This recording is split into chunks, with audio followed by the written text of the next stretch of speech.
Ford lost around $1 billion on EV sales in 2021. Then, despite all of the excitement around the F-150 Lightning last year, Ford lost an additional $2 billion. Furthermore, Ford is expected to lose more than $3 billion this year as well. Is Jim Farley's career over? Is this the conclusion of Ford's story as we know it? What is causing Ford dealers to excavate themselves? Furthermore, it seems like Ford has lost any contact with its consumers.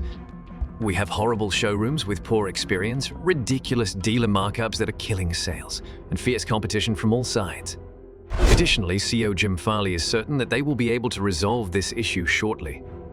And if everyone starts thinking that Ford can defeat Tesla, things for Ford are clearly not looking good.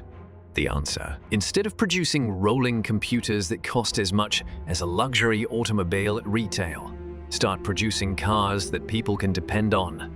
What disastrous effects may this issue have on Ford's future? What clever move is Tesla making to leave Ford trailing behind?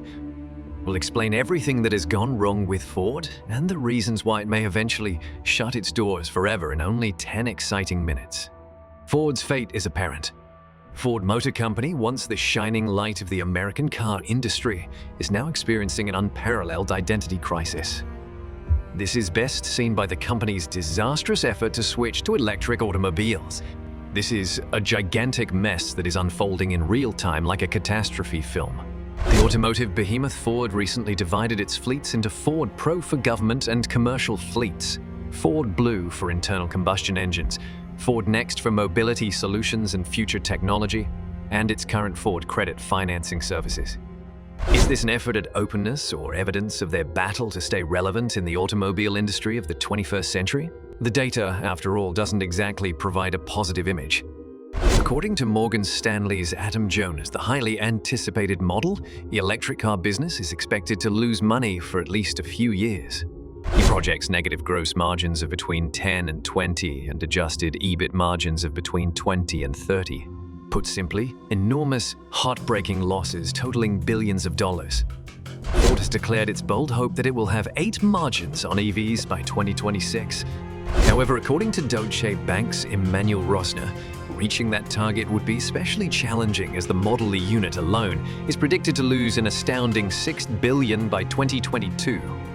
Ford's purported cash and profit engine seemed more like a wildfire quickly depleting the company's assets. The company's frantic attempt to compete with Tesla is evident in its decision to slash costs on its all-electric Mustang Mach-E twice this year. But while Tesla is making money, Ford's electric vehicle business is losing money with a staggering $722 in loss before taxes in the most recent quarter that ended on March 31st. This year, Ford is expected to lose an astounding $3 billion on EVs. Nonetheless, Ford insists that by 2026 it will have an 8 pre-tax margin. John Lawler, the company's CFO, bravely revealed Ford's decision to publish financial results by business unit rather than by area when he made this startling prediction. This doesn't really cover up the financial destruction, even if it may be more indicative of their more desperate actions.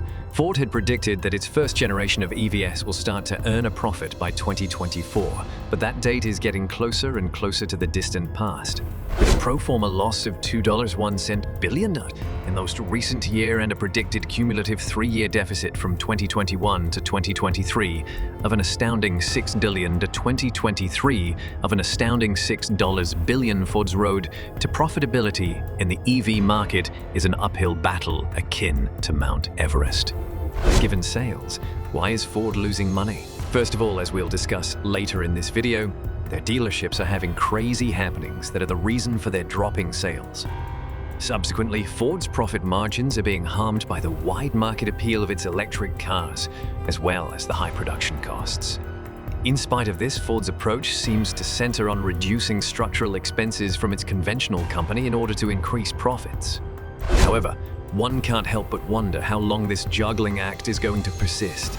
Ironically, Ford Pro, the company's fleet division, may be its savior since it is expected to be its most successful automotive division with a 23.5 margin in 2022. With the impending financial collapse in the EV industry, this seems like little comfort. As if the situation weren't bad enough, the impending prospect of rising EV manufacturing costs jeopardizes Ford's goal to electrify its fleet operations and reduce profit margins. Poor choices that might end up killing Ford. Ford, the massive American automaker, is dealing with the worst sort of collision, a stunning corporate collapse that is heading right into the abyss. You may wonder why, and the answers are that it's because of dishonest sellers, inflated costs, fierce competition, and rising interest rates. Ford dealers have been exposed as part of a disturbing underhanded plan that involves tricking customers into paying hundreds of dollars, more than the recommended retail price. This massive lie lit the flame that sent Ford into a tailspin in addition to burning a hole in the buyer's purse. Ford dealers reacted with horrifying vehemence to the opportunity to manipulate prices when they were given it. According to reports, buyers were not only required to pay astronomical prices for brand new models, but also for older F-150 and Bronco II models.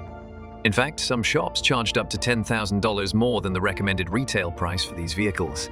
Tesla, the electric car pioneer, has been driving along the highway of prosperity, forcing Ford to eat its dust, while Ford has been battling its cunning dealers. Just in the second quarter of 2022, Tesla outperformed Ford in terms of net profit by an astounding 3 times. It makes sense, therefore, that Ford has been embroiled in an unrelenting battle to stay up, battling not only Tesla but also its own troublesome dealers. There are other evils than price increases that plague Ford. In a calculated move, Tesla cut the price of the Model 3 by 4, forcing Ford to quickly catch up by raising the price of the Mustang Mach-E by 3. Consequently, Tesla's stock price shot up like an eagle, while Ford's fell like a rock over a cliff. The Federal Reserve raised interest rates to a record high since 2008 in an attempt to contain inflation, which has dealt Ford another hit. This added gasoline to Ford's already burning fire by translating into more costly financing alternatives for both new and used cars. But all is not lost, since Ford has finally made the decision to own up to its expensive errors and make the necessary corrections. The automaker intends to radically cut the number of dealerships and carefully monitor costs in Europe by using a direct-to-consumer approach. This new strategy, which is similar to the online auto shopping trend popularized by Tesla, may be the final straw for Ford. Can the breakup approach keep Ford afloat? Thus, it is evident that Ford is no longer a single family. They're dispersing, you may ask, but how does Ford benefit from splitting their business? All I want is a fancy automobile. Well, consider it in this manner. They're attempting to use both fields for the game. They're hedging their bets in the hopes of outwitting rivals like Tesla, who are only engaged in the electric side of the market, by engaging in both the gas-guzzling and EV aims. You see, the banks and lenders may have considered creating the EV section as a standalone business. It could have felt like winning the lotto, but Ford's electrified fantasy would have benefited none at all. They thus gave up. Rather, Ford is taking some audacious actions. They've promised to spend an incredible $11.04 billion in new plants in Tennessee and Kentucky alongside battery producer Ski Innovation. These factories won't be like the others. The development and manufacturing of electric vehicles, ESPs, and the batteries that power them will be the talk of the town. However, we must not overlook the price of this audacious move. It's comparable to taking the priciest trip you can imagine and multiplying it by 1 billion. Jehotra and his group bear the primary responsibility for this shift, since they now have the enormous duty of severing $3 billion from Ford's lucrative internal combustion engine division. Amidst all of this, the difficult problem of the dealers still exists.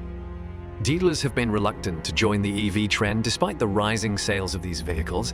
The decline in earnings is their biggest concern. EVs are, after all, similar to that very healthy buddy who hardly ever gets ill. They need minimal upkeep and repairs. Not to mention the potential impact of over-the-air software upgrades on dealers, which may be quite painful. Their profit margin, but Ford has a strategy, Ford's grand scheme. To start with, they're investing a lot of money on their electric aspirations. Ford hasn't slowed down in spite of its losses. By 2026, they collectively plan to produce 2 million EVs globally yearly. In an effort to get a portion of the growing EV market, several of their models have had their costs slashed by over 30%. Not to mention the technological things. With lithium iron phosphate batteries, their new range models can rapid charge from 10 to 80 in only 33 minutes. The massive Blue Oval City complex in Tennessee is being constructed in order to produce their next-generation electric pickup.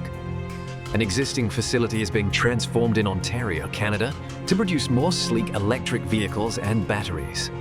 Additionally, an LFP battery scheme is being built up in Marshall, Michigan. Thus, it seems that they take this EV issue seriously. However, the dealers, the hard part, now arrives.